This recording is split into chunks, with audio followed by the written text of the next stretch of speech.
Thousands of refugees who fled the war in Syria to cross into Turkey have arrived at the border hoping to go back to their country after the earthquakes. Turkey has said it will allow them to leave for up to 6 months.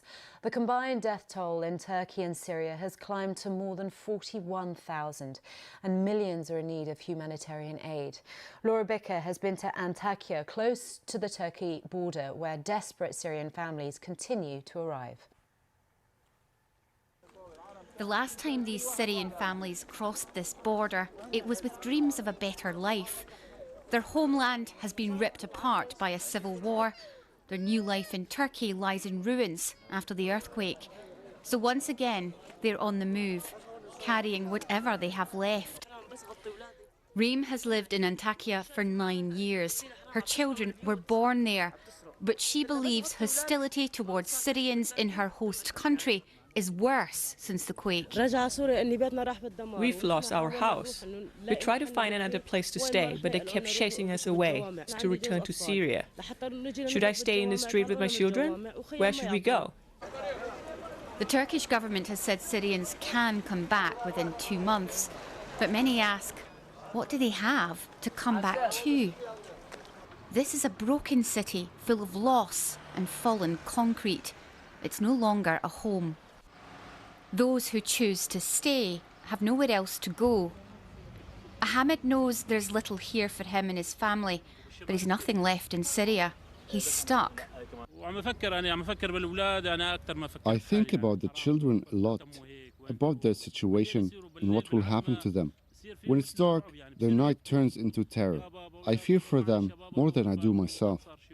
It is rare, but survivors are still being found. 74-year-old Chamil Kakech was found alive 226 hours after the rock. Earlier today, 3 people were rescued from within this rubble. 2 were children. And tonight, they believe there are signs of life in that building and they are continuing to work away, which shows that even amid the amount of human despair we've seen in the last 10 days, there's still a sign of light. Laura Bicker, BBC News in Antakya. Our correspondent Caroline Davies is in southern Turkey for us. Caroline, you've been there a few days now in Adana, in and around the area. What have you seen? Well, Victoria, let me show a little bit about where I am now. So as you say, I'm in Adana, which is about 200 kilometres away from the epicentre of the earthquake. But of course here, people are still living out in tents as well. As you can see behind me, this used to be a food court. Now that there were 80 tents here yesterday, those are gradually being taken and moved further away into the epicentre. Now, if you come around this way, you can just see quite how much space in the city is being taken up with tents.